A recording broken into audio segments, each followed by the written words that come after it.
Picture a wood-panelled family station wagon pulling up to a stoplight in 1972. Soccer balls in the back, groceries in the cargo area, and a mum behind the wheel. The Corvette driver next to her revs his engine with a smirk. The light turns green and suddenly that wagon launches forward with the fury of a muscle car, leaving the Corvette choking on exhaust fumes. That was the reality of the 1972 Oldsmobile Vista Cruiser 455, the most unlikely performance vehicle ever to roll out of Detroit.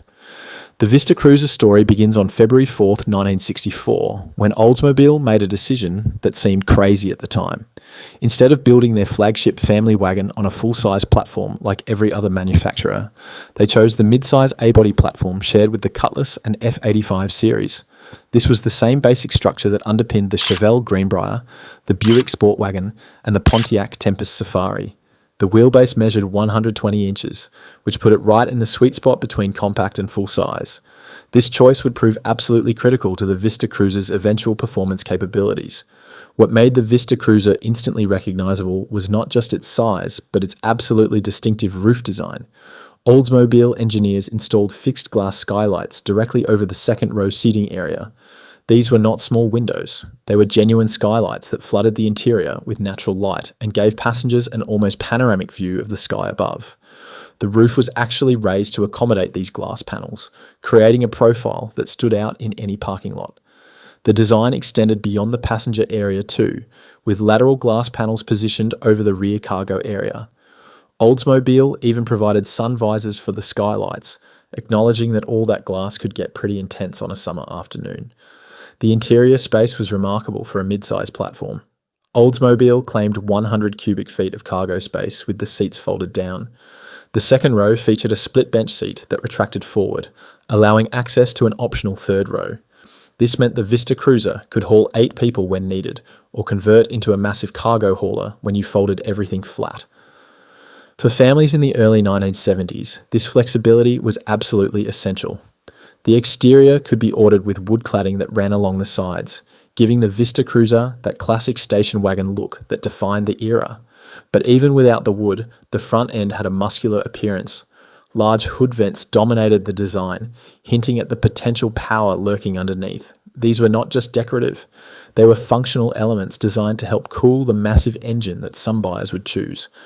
For most of its production run from 1964 to 1977, the Vista Cruiser was a practical, reliable family vehicle.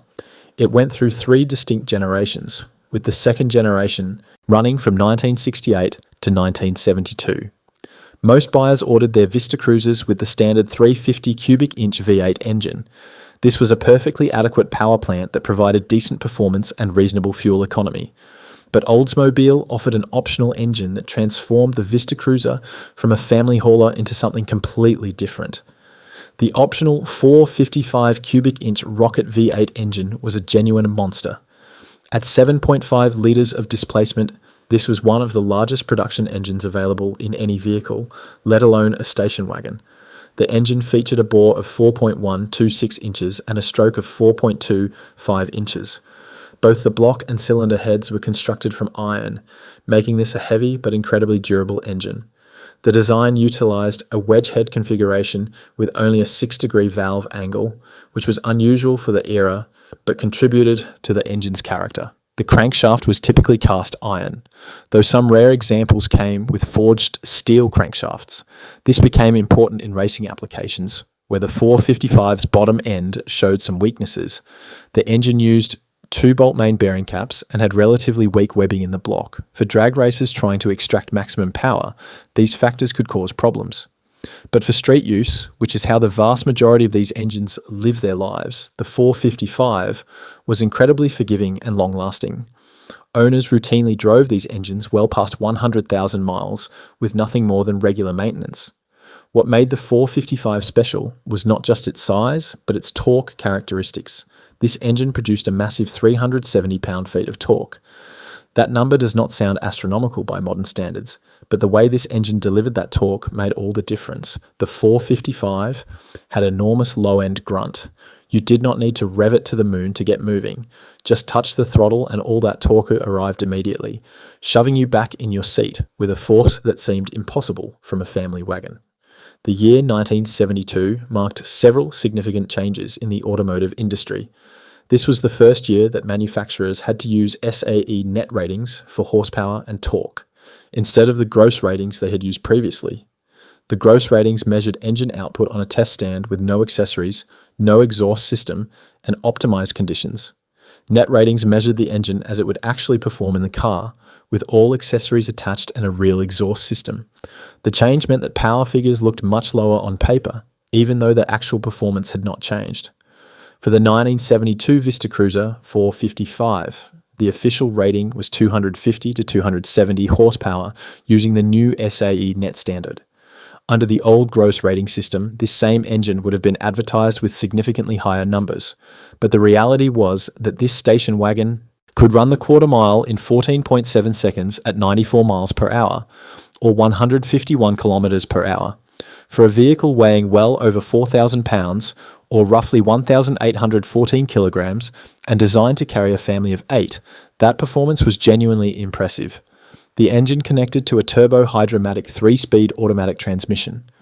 Manual transmissions were not offered with the 455 in the Vista Cruiser. The automatic was well suited to the engine's character, allowing drivers to simply point the wagon in a direction and let all that torque do the work.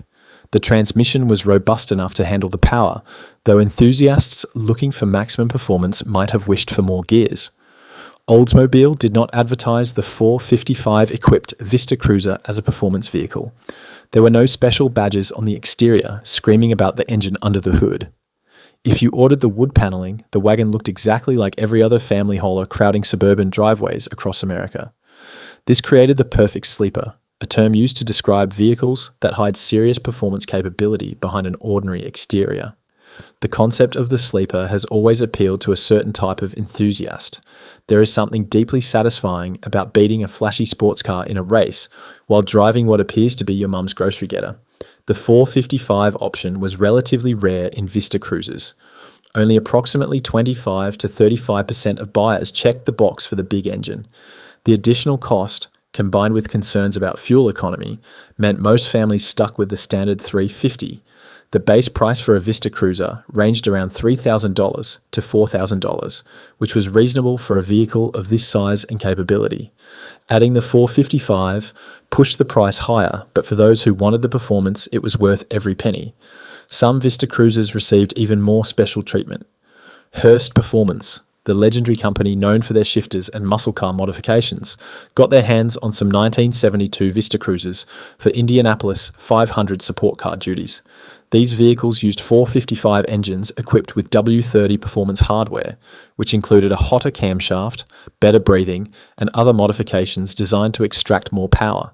These were not regular production vehicles, but they demonstrated what the Vista Cruiser platform could handle when pushed. There were also Vista Cruiser 442 SDW versions that featured sporty 442 trim. The 442 designation came from Oldsmobile's muscle car line, originally standing for 4-barrel carburetor, 4-speed transmission, and dual exhaust. By 1972, the meaning had evolved, but the 442 name still carried serious weight among performance enthusiasts. Seeing that badge on a station wagon was jarring, but it perfectly captured what Oldsmobile was trying to accomplish. The year 1972 holds special significance for the Vista Cruiser 455, because it was the final year this engine was offered in the wagon. After 1972, the combination disappeared from the order sheets. The muscle car era was ending, crushed under the weight of new emissions regulations and insurance costs. The oil crisis of 1973 was just around the corner, which would fundamentally change what kinds of vehicles Americans wanted to buy. The 1972 Vista Cruiser 455 represented the last gasp of an era when you could order a family station wagon with a genuinely powerful engine, and nobody thought twice about it. The Vista Cruiser became a symbol of suburban American freedom and adventure throughout the 1970s. It represented the idea that families could load up and drive anywhere, with enough power to tackle any highway and enough space to bring everything they might need. That symbolism took on a new life decades later when the television show That 70s Show premiered in 1998. The series, which ran until 2006, featured a 1969 Aztec Gold Vista Cruiser owned by the character Eric Foreman. The car became as much a character in the show as the teenage actors, appearing in countless scenes and serving as the mobile hangout spot for the group of friends. The exposure from that 70s show significantly boosted interest in Vista Cruisers. A vehicle that had been largely forgotten by the collector car world suddenly became cool again. People who had grown up watching the show developed nostalgia for a car they had never even owned. The actual Vista Cruiser used in filming eventually sold to actor Wilmer Valderrama, who played Fez on the show. He purchased it for just $500, which seems almost impossible given the car's television fame, but it demonstrates how affordable these vehicles remained even after becoming famous. The engineering philosophy behind the Vista Cruiser 455 reveals something important about American automotive culture in the early 1970s. Manufacturers still believed that more power was better, regardless of the vehicle type. The idea that a station wagon might need 455 cubic inches of displacement and 370 pound-feet of torque was not questioned. If a customer wanted it, Oldsmobile would build it. This attitude seems almost quaint now, in an era where every vehicle is carefully calculated for maximum efficiency and minimum emissions. The wedge-head design of the 455 engine contributed to its character in ways that are not immediately obvious. The narrow 6-degree valve angle meant the combustion chamber had a specific shape that influenced how the air and fuel mixture burned. This was not the most efficient design for making peak horsepower at high RPM, but for producing torque at low and medium engine speeds, which is exactly what you want in a heavy station wagon, the design worked brilliantly. The iron construction of the block and heads added weight, but it also added durability and the ability to dissipate heat effectively. Aluminum components might have saved weight, but the iron construction meant this engine could take abuse and keep running. Families who bought these wagons were not treating them gently. They were loading them down with people and cargo, towing trailers, and expecting them to perform year after year. The robust construction of the 455 matched those expectations perfectly. Driving a 1972 Vista Cruiser 455 today is a window into a different automotive world. The steering is vague by modern standards, with lots of play in the wheel before anything happens. The brakes require firm pressure and advanced planning. The suspension wallows over bumps like a boat in rough seas. But when you press the throttle and that 455 wakes up, none of those shortcomings matter. The engine rumbles with a deep, authoritative sound that modern engines cannot replicate. The torque arrives like a wave, pushing the entire wagon forward with surprising force. It feels powerful in a way that has nothing to do with numbers on a spec sheet and everything to do with mechanical presence. The Vista Cruiser production ended in 1977, concluding a 13-year run that had defined Oldsmobile's approach to family transportation. By that point, the market had changed completely. Fuel economy mattered more than power. Emissions regulations had neutered most engines.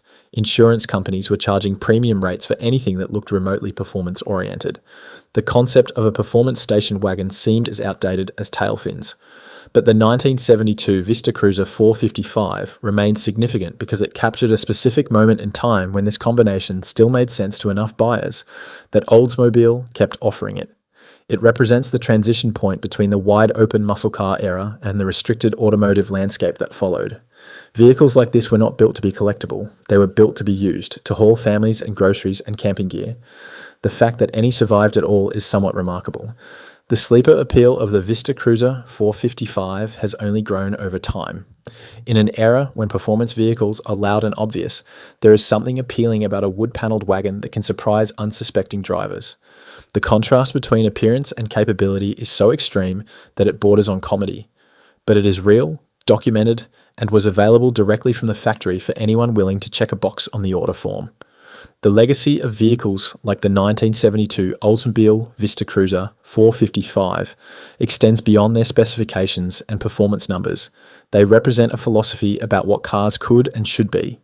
They demonstrate that practicality and performance are not mutually exclusive. They prove that engineers, when given the freedom and budget, will build absolutely anything customers might want. And they remind us that sometimes the most interesting vehicles are the ones that make the least sense on paper, but the most sense on the road.